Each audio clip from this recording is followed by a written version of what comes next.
Nah, Bismillahirrahmanirrahim. Assalamualaikum warahmatullahi wabarakatuh. Alhamdulillahi rabbil alamin. Salatu wassalamu ala asrafil anbiya'i wal mursalin wa ala alihi wa ashabihi ajmain amma ba'du.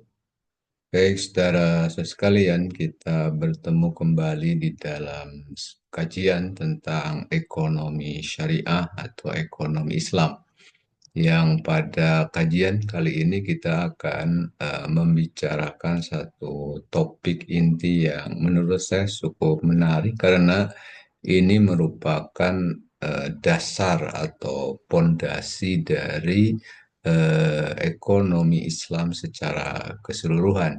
Nah, topik ini berkaitan dengan rancang bangun ekonomi Islam.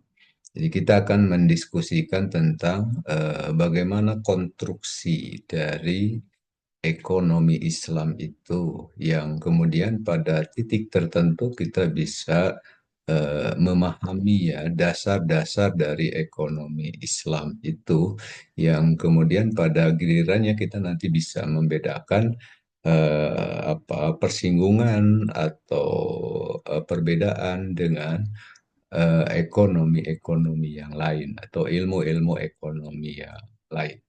Nah, karena itu menurut saya diskusi kita tentang rancang bangun ekonomi Islam ini menjadi sangat penting untuk dibicarakan. Nah, pertama kita akan mendiskusikan dulu terkait dengan nomenklatur yang berkembang saat ini. Sebab ada dua ada dua istilah yang biasa digunakan ya di dalam penyebutannya. Apakah dia disebut dengan ekonomi Islam atau dia disebut dengan ekonomi syariah gitu. Nah, sebab kadang orang menyebutnya dengan ekonomi Islam, kadang juga orang menyebutnya dengan ekonomi syariah. Dalam kajian keilmuan, misalnya, kita bisa melihat ada diferensiasi ini, ya, perbedaan ini begitu ya.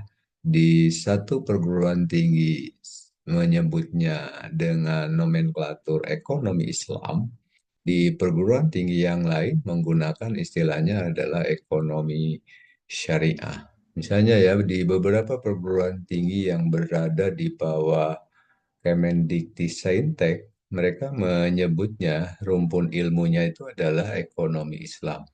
Tetapi kalau kita melihat pada perguruan tinggi yang berada di Kementerian Agama Republik Indonesia, lebih banyak menggunakan istilahnya ekonomi ekonomi syariah. Nah, pertanyaannya mana yang benar? Apakah mau digunakan ekonomi Islam atau mau digunakan ekonomi syariah? Saya sekalian, dalam kajian keilmuan sebetulnya nomenklatur yang mau digunakan itu sangat bergantung pada kesepakatan, sangat bergantung pada konvensi para ahli yang ada di dalam rumpun ilmu itu. Nah, kalau misalnya ahli di bidang ekonomi itu bersepakat bahwa nomenklatur yang mau digunakannya itu adalah ekonomi Islam, maka jalan saja bahwa nomenklatur yang digunakannya adalah ekonomi Islam. Tetapi kalau para ahli di perguruan tinggi yang lain atau misalnya di komunitas yang lain bersepakat konvensi bahwa nomenklatur yang mau digunakannya itu adalah ekonomi syariah, maka jalanlah ekonomi syariah yang digunakan. Jadi sekali lagi penggunaan istilah ekonomi Islam atau ekonomi syariah itu sangat bergantung pada kesepakatan yang dibuat ya oleh para para ahli begitu. Kalau para ahli di komunitas tertentu misalnya bersepakat menggunakan istilah ekonomi Islam, maka istilah itu yang digunakan. Tapi kalau di komunitas para ahli itu sepakat menggunakan ekonomi syariah, maka ekonomi syariah itu sudah yang digunakan. Cuma yang harus menjadi catatan mungkin saudara sekalian, eh, dalam tulisan-tulisan, dalam referensi-referensi internasional, memang nomenklatur yang populer adalah ekonomi Islam. Jadi nama Islam itu yang banyak digunakan. Jadi lebih menggunakan istilah Islamic economics misalnya, atau Islamic banking, Islamic insurance, dan seterusnya. Jadi kalau saudara misalnya baca jurnal internasional begitu, maka referensinya menjelaskan kepada kita bahwa nomenklatur yang digunakannya itu lebih banyak menggunakan nomenklatur Islamic economy gitu.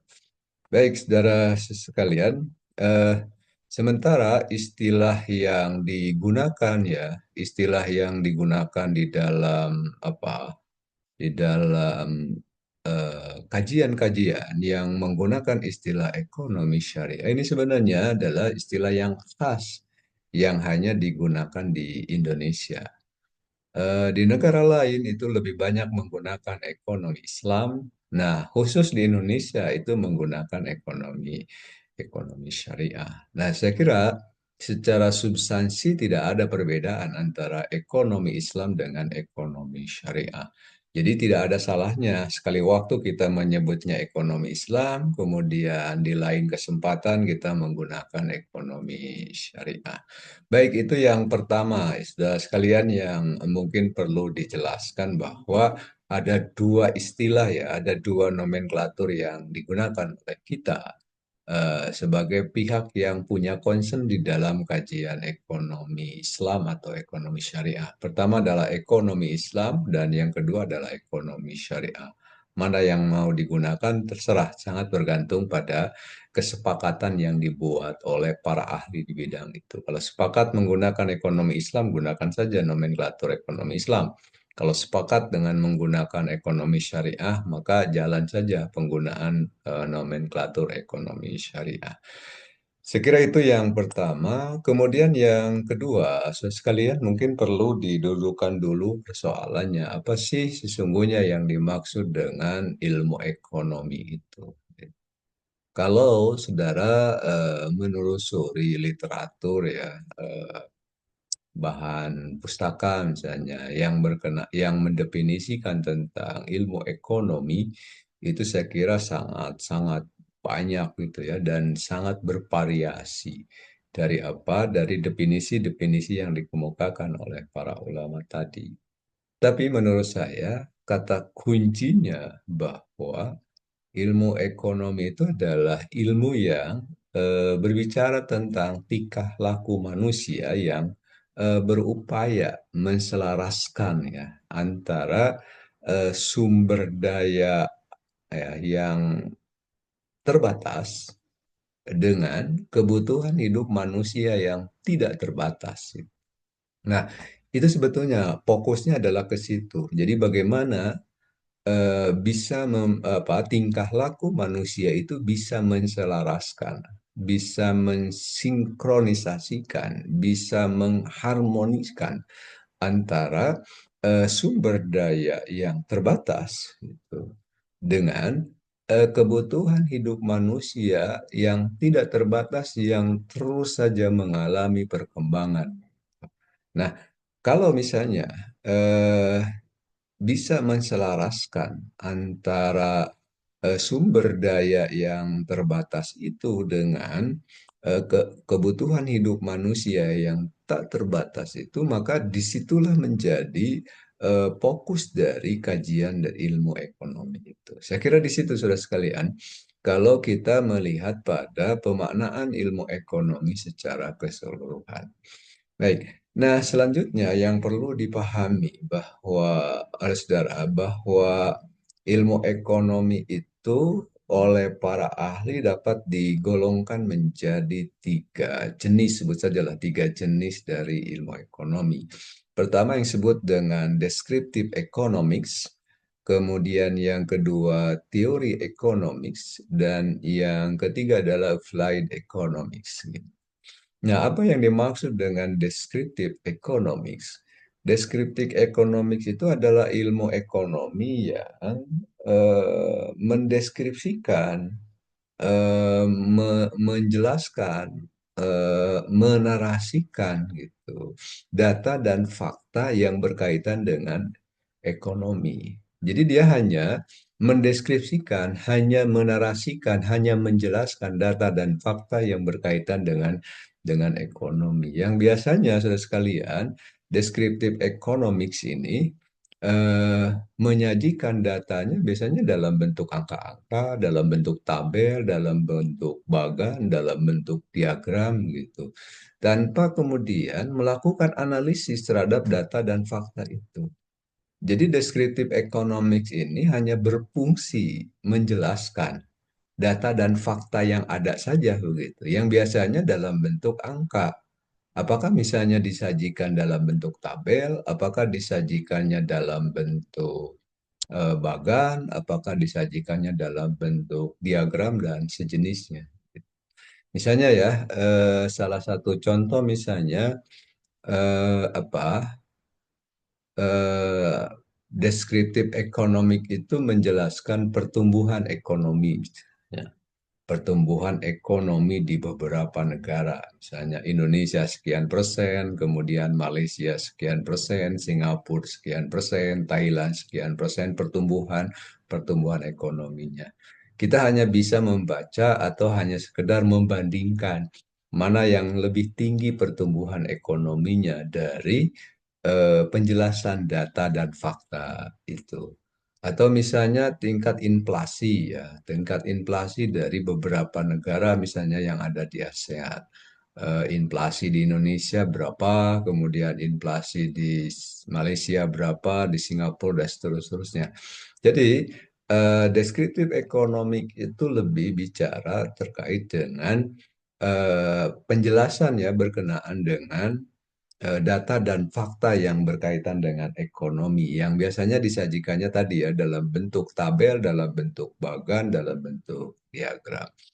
Nah, sementara yang kedua, sekalian, jenis yang kedua dari ilmu ekonomi itu adalah teori ekonomi. Jadi ilmu ekonomi yang berbicara tentang teori.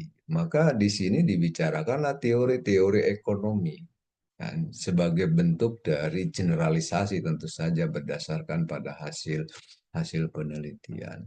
Nah, di sini dibicarakan tentang apa? Tentang teori-teori yang sempat dirumuskan oleh para ahli sebelumnya. Misalnya dibicarakan tadi ya teori pertumbuhan ekonominya Adam Smith, dibicarakan teori pertumbuhan ekonominya Ricardo, kemudian dibicarakan tentang teori keunggulan kompetitifnya siapa Michael Porter, kemudian dan seterusnya lah begitu dibicarakan. Kalau di dalam ekonomi Islam misalnya dibicarakan tentang teori kebijakan fiskalnya Abu Yusuf, dibicarakan tentang teori mekanisme pasarnya siapa Yahya bin Umar dan Ibnu Taimiyah, dibicarakan teori moneternya Al-Makhrizi dan seterusnya. Tapi tetap dia berada pada ranah ranah teori gitu. Nah, itu yang jenis yang kedua dan biasanya saudara sekalian apa teori ekonomi itu dipilah menjadi dua. Ada macroeconomics dan ada microeconomics. Ada ekonomi makro dan ada ekonomi mikro. Jadi teori itunya, teori-teori yang diterumuskan oleh para ahli itu dipilah menjadi dua bagian besar. Jadi ada teori yang masuk kepada ekonomi makro dan ada teori yang masuk pada ekonomi mikro. Nah, ekonomi makro misalnya tadi ya, teori pertumbuhan ekonomi, kemudian teori tentang kebijakan fiskal, teori moneter itu menjadi bagian dari ekonomi makro. Sedangkan misalnya teori mekanisme pasar, mekanisme harga, kemudian hukum harga dan sejenisnya tentang produksi, tentang konsumsi, maka dia menjadi bagian dari kajian ekonomi mikro.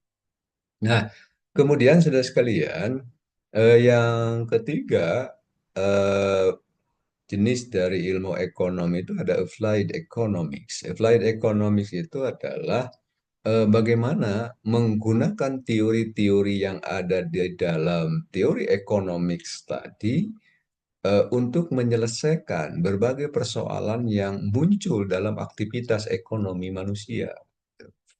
Jadi teori itu tidak hanya ditempatkan di Menara Gading, tapi teori itu kemudian digunakan untuk menganalisis fenomena ekonomi yang terjadi dalam kehidupan masyarakat. Jadi teori itu digunakan sebagai satuan analisis, bahkan pada titik-titik tertentu teori itu dijadikan sebagai acuan, sebagai ugeran untuk menemukan solusi pada problem ekonomi yang dihadapi, baik oleh sebuah negara, oleh masyarakat, atau individu-individu pelaku ekonomi itu sendiri. Nah, saya kira disitulah sudah sekalian bahwa ilmu ekonomi itu pada intinya dapat digolongkan menjadi tiga golongan, tiga jenis. Itu ada descriptive economics, ada teori economics, dan ada applied economics. Baik, saudara sekalian. Nah, sekarang kita masuk pada pemaknaan tentang ekonomi Islam. Apa sih sesungguhnya yang dimaksud dengan ekonomi Islam? Nah, yang sampai hari ini mungkin masih rancu, bukan rancu ya, masih masih banyak simpang siur berkaitan dengan pemaknaan ekonomi Islam itu. Sebab kalau melihat pada ekonomi konvensional, sebut saja begitu, pada ilmu ekonomi pada umumnya bahwa ekonomi itu sebetulnya lebih banyak menggunakan pendekatan positivistik. Positivistik itu bahwa teori-teori ekonomi atau rumusan-rumusan berkaitan dengan ekonomi itu didasarkan pada data dan fakta yang terjadi di lapangan, lalu kemudian dibuatlah generalisasinya. Nah, apakah yang menggunakan pendekatan positivistik tadi itu bisa digunakan di dalam memahami ekonomi Islam itu sendiri? Nah, sekalian, inilah sesungguhnya yang membedakan antara ekonomi Islam dengan ekonomi konvensional di dalam pemberian makna tentang ekonomi itu sendiri. Nah, di dalam ekonomi Islam ada dua pendekatan atau ada dua metode yang digunakan untuk memahami apa sesungguhnya yang dimaksud dengan ekonomi Islam. Pertama ada yang disebut dengan metode deduktif dan yang kedua ada yang disebut dengan metode induktif. Deduktif itu cara berpikir dari umum ke khusus, sedangkan induktif itu cara berpikir dari khusus ke umum. Gitu.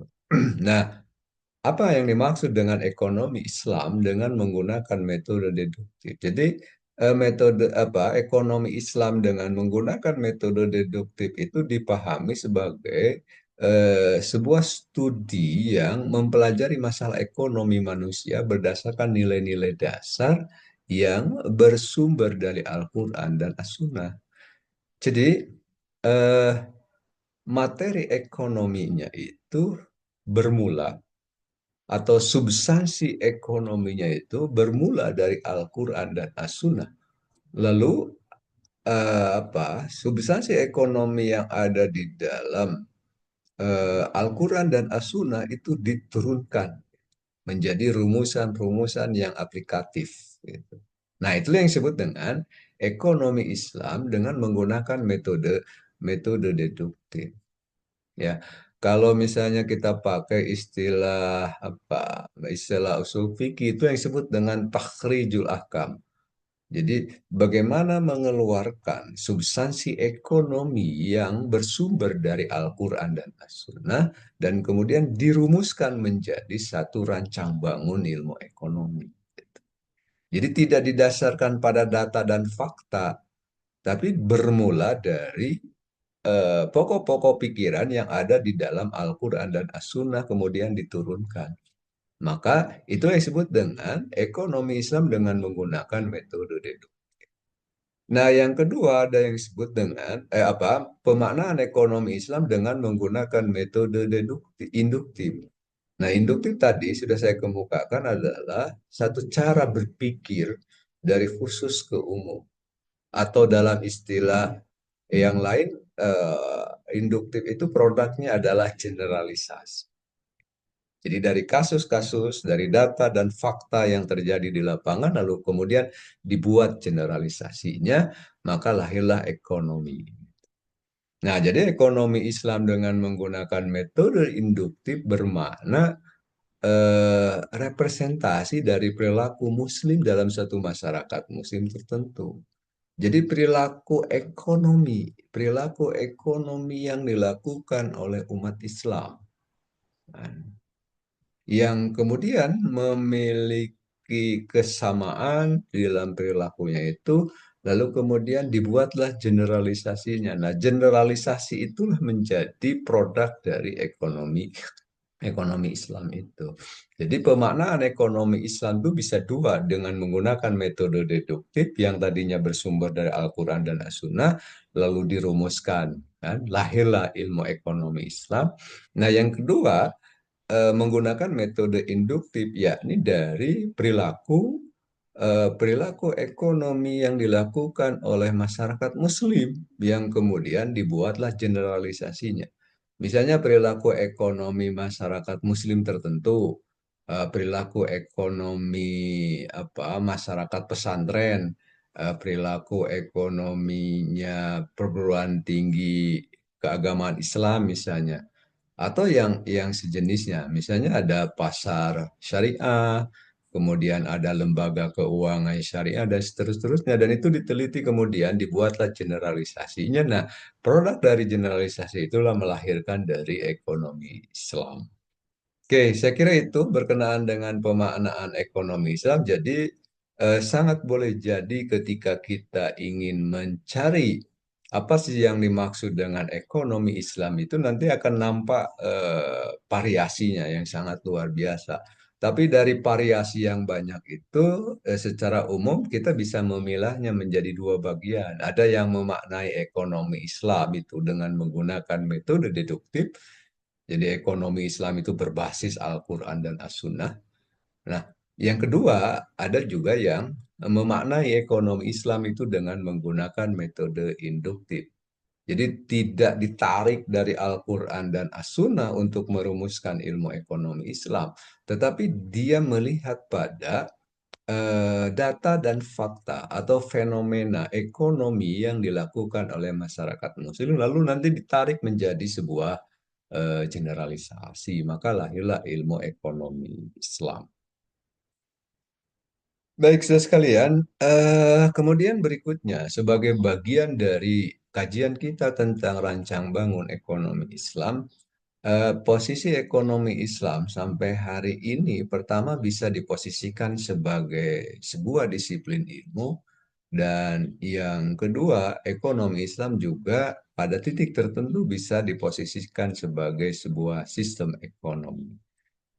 Nah, ekonomi Islam sebagai sebuah disiplin ilmu, maka ia menjadi objek kajian di dalam pengembangan ilmu pengetahuan dan teknologi. Memang sih masih banyak kalangan yang meragukan apakah ekonomi Islam itu atau ekonomi syariah itu bisa dianggap sebagai sebuah disiplin ilmu. Nah, untuk menjawab pertanyaan-pertanyaan ini, kita masih terus berusaha memberikan apa namanya jawaban untuk bisa meyakinkan berbagai kalangan bahwa ekonomi Islam itu sudah bisa dianggap sebagai sebuah disiplin ilmu. Terutama kita boleh menggunakan pendekatan filsafat ilmu.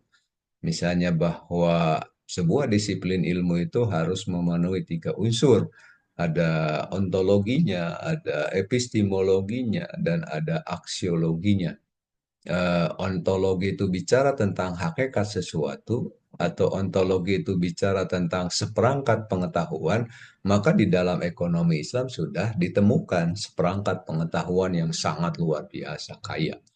Lalu dari aspek epistemologi bermakna dengan metodologi, cara mengembangkan disiplin ilmu itu, maka di dalam ekonomi Islam itu juga sudah ada satu metode atau beberapa metode yang bisa digunakan untuk mengembangkan ekonomi Islam ini sebagai sebuah disiplin ilmu.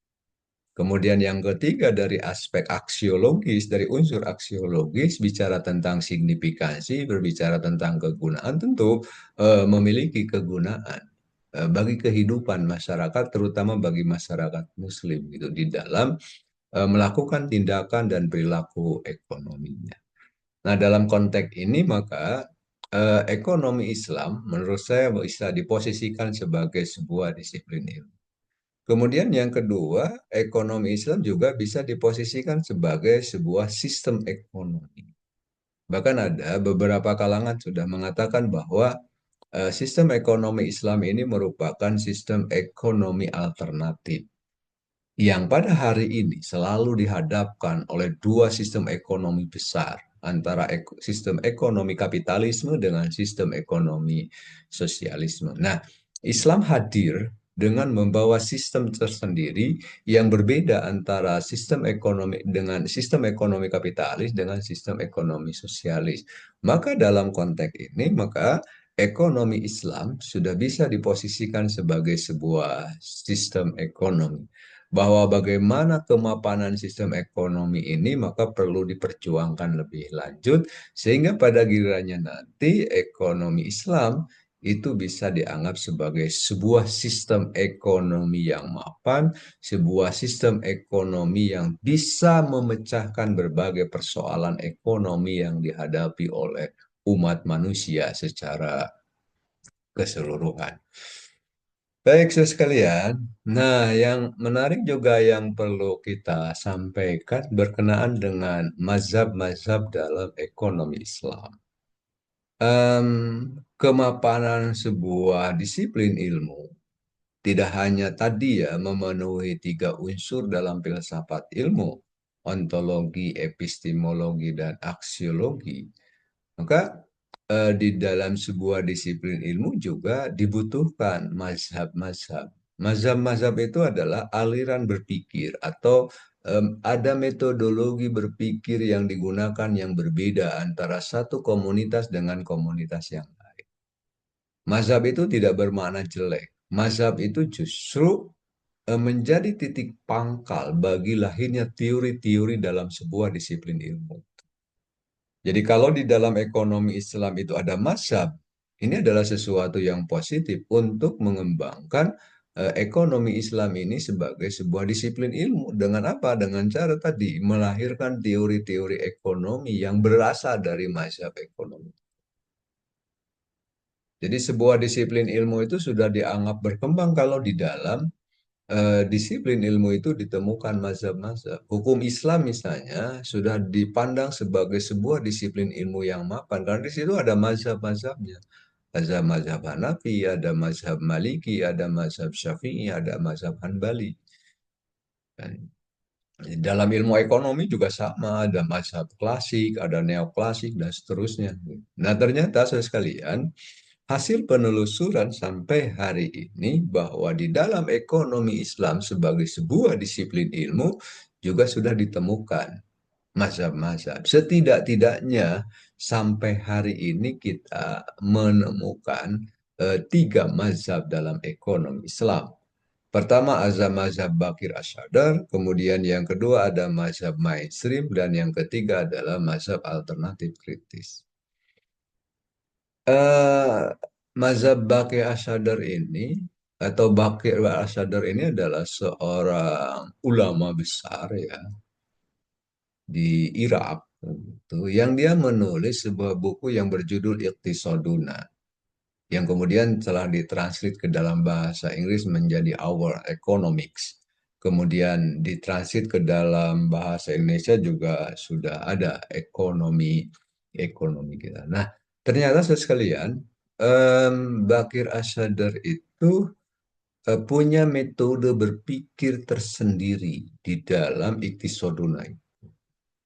Misalnya ya, yang paling penting yang mungkin perlu saya sampaikan pada kajian kali ini, bahwa dia mengatakan bahwa ekonomi Islam itu tidak mungkin dikonvergensikan, atau ekonomi Islam itu tidak mungkin diintegrasikan dengan ekonomi konvensional atau ilmu ekonomi yang lahir, tumbuh, dan berkembang di Barat. Kenapa tidak bisa diintegrasikan?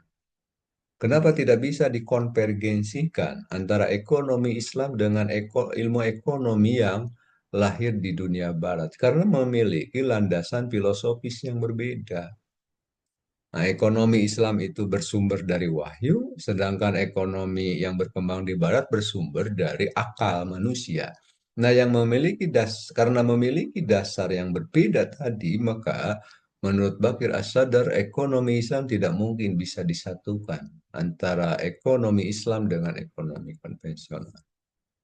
Nah, sementara mazhab yang kedua, yakni mazhab mainstream, ya, itu mengatakan hal yang berbeda dengan Bakir As-Sadar. Kalau tadi Bakir As-Sadar itu mengatakan tidak mungkin diintegrasikan, tidak mungkin dikonvergensikan antara ekonomi Islam dengan ekonomi konvensional karena memiliki landasan filosofis dasar berpikir yang berbeda. Nah, sementara mazhab mainstream itu memiliki ruang, ada kemungkinan untuk mengintegrasikan antara ekonomi Islam dengan ekonomi yang tumbuh dan berkembang di Barat misalnya, atau di Timur yang berbasis kapitalisme dan berbasis sosialisme. Ada kemungkinan untuk dikonvergensikan. Karena mereka mengatakan bahwa ilmu atau teori itu bersifat netral. Nah, oleh karena bersifat netral, maka ada kemungkinan produk dari ilmu itu bisa diintegrasikan dengan ilmu ekonomi Islam. Cuma bagaimana nanti kita umat Islam memberikan nilai, memberikan value terhadap ilmu yang berkembang di Barat atau di Timur itu.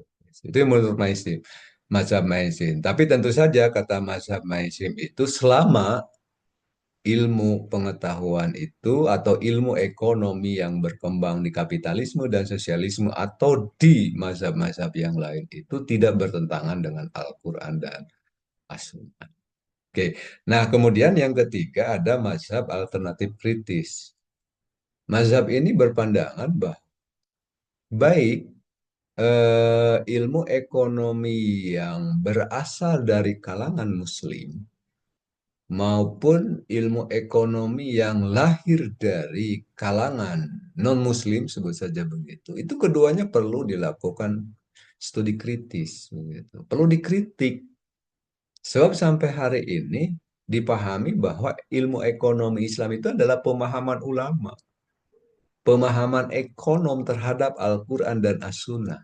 Dan pemahaman orang terhadap Al-Quran dan As-Sunnah memiliki potensi untuk salah. Nah, karena memiliki potensi untuk salah, maka tidak ada salahnya kita melakukan studi kritis. Nah, menganalisis kembali pemahaman orang terhadap Al-Quran dan As-Sunnah yang berkenaan dengan masalah ekonomi. Apalagi kalau produk pemikirannya itu berasal dari orang Barat misalnya, yang dia tidak bersumber dari Al-Quran dan As-Sunnah. Jadi saudara sekalian, sampai hari ini kita baru menemukan tiga mazhab dalam ekonomi Islam. Ada mazhab Iktisoduna atau seringkali juga disebut dengan mazhab Bakir As-Sadar karena dia yang menjadi tokoh utamanya. Kemudian yang kedua ada mazhab mainstream dan yang ketiga ada mazhab alternatif kritis. Baik, saudara sekalian, yang terakhir, inilah sesungguhnya dari bangunan ekonomi Islam itu. Bangunan ekonomi Islam itu didasari oleh tiga apa ya? Tiga bagian utama. Jadi ada pondasinya, ada tiangnya, dan ada atapnya. Nah, pondasinya kita sebut dengan nilai universal ekonomi Islam. Di situ ada tauhid, di situ ada adil, di situ ada nubuah, di situ ada khilafah, dan ya di situ ada ma'ad. Tauhid itu artinya bahwa ekonomi Islam itu menjadi bagian integral dari ekonomi Islam secara keseluruhan, dari ajaran Islam secara keseluruhan. Jadi ekonomi Islam itu merupakan bagian integral dari ajaran Islam secara keseluruhan. Di mana di dalam ajaran Islam itu ketergantungan terhadap Tuhan, ketergantungan terhadap Allah itu tidak bisa dilepaskan begitu saja. Maka nilai tauhid harus mendasari di dalam pengembangan ekonomi Islam dan bahkan dia menjadi pondasinya. Kemudian yang kedua, nilai universal ekonomi Islam itu adalah adil. Adil ini selalu didikotomikan dengan zalim. Jadi harus menciptakan keadilan. Nah, dalam bahasa sederhananya adalah distribusi secara proporsional. Lalu tidak boleh misalnya keuntungan yang diperoleh oleh kita itu dengan merugikan pihak yang lain. Nah, ini menjadi pondasi utama di dalam ekonomi Islam dan ia disebut sebagai nilai universal ekonomi Islam. Kemudian yang ketiga adalah nubuah. Itu maknanya bahwa perilaku ekonomi yang dilakukan oleh umat Islam itu tidak boleh bertentangan dengan atau harus selaras dengan perilaku ekonomi yang dicontohkan oleh Rasulullah Shallallahu Alaihi Wasallam, yang dicontohkan oleh Nabi Muhammad Shallallahu Alaihi Wasallam. Kemudian yang ketiga adalah khilafah. Khilafah dalam pengertian adalah kepemimpinan, yang dalam konteks ini bahwa kepemimpinan atau pemerintah punya ruang, punya kewajiban untuk mengatur masalah ekonomi ini. Jadi, ekonomi ini tidak akan bisa menciptakan kesejahteraan rakyat. Ekonomi ini tidak bisa menciptakan kemaslahatan umat tanpa dikendalikan oleh khilafah, tanpa dikendalikan oleh pemerintah, tanpa dikendalikan oleh penguasa. Maka khilafah itu menjadi salah satu pondasi utama dalam pengembangan ekonomi Islam. Dan dia disebut sebagai bagian dari nilai universal ekonomi Islam. Dan yang ketiga adalah ma'ad. Ma'ad ini sangat penting sekalian untuk dipahami bahwa sampai hari ini yang muncul di ekonomi konvensional bahwa hasil dari ekonomi itu hanya diorientasikan untuk kepentingan dunia semata. Jadi kalau kepentingan dunia itu sudah terpenuhi, maka tindakan ekonomi yang dilakukan oleh orang itu sudah dianggap berhasil. Nah, tetapi di dalam ekonomi Islam tidak cukup sampai di dunia. Hasilnya itu akan dilihat juga nanti di akhirat. Sehingga saudara sekalian, dalam filsafat ekonomi Islam itu dikemukakan bahwa tujuan dari ekonomi Islam itu adalah falah. Falah itu kemenangan, falah itu kebahagiaan yang tidak hanya diperoleh di dunia saja, tapi dia juga diperoleh di akhirat nanti. Bahwa orang misalnya melakukan transaksi dengan menggunakan akad riba, oke di dunianya dia dapat keuntungan, di dunianya dia dapat profit, tapi kan celaka nanti di akhirat. Maka itu yang tidak dikehendaki oleh Islam. Nah, itulah yang disebut dengan ma'ad. Ma'ad itu adalah hasil ya, hasil dari tindakan ekonomi, hasil dari perilaku ekonomi, bukan hanya diorientasikan untuk kepentingan dunia, tapi juga diorientasikan untuk kepentingan akhirat.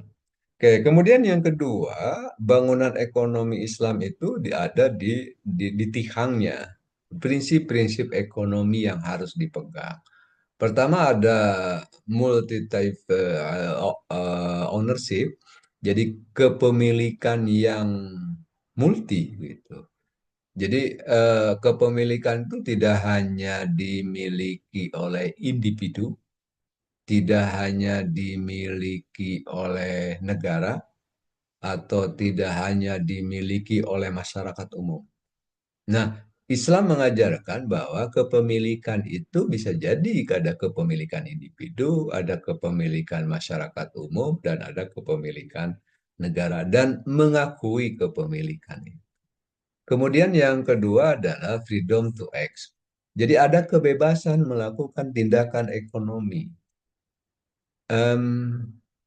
Kalau kaidah mengatakan bahwa al-aslu fil muamalah atau al-aslu fil iqtisad eh, al-ibaha hatta yakuma dalil ala tahrimiha. Bahwa asal muamalah itu adalah boleh. Jadi, orang memiliki kebebasan untuk melakukan tindakan muamalah, orang memiliki kebebasan untuk melakukan tindakan ekonomi. Tapi dengan catatan tindakan muamalah dan tindakan ekonominya itu tidak bertentangan. Tidak ada dalil, tidak ada Al-Quran, dan tidak ada sunnah yang melarang tindakan ekonomi yang dilakukan. Maka itu yang disebut dengan freedom to act. Kemudian yang ketiga ada prinsip ekonomi sosial justice. Harus ada em, apa ya jaminan dalam tindakan ekonomi yang dilakukan oleh umat Islam itu bisa menciptakan social justice, ada keadilan sosial.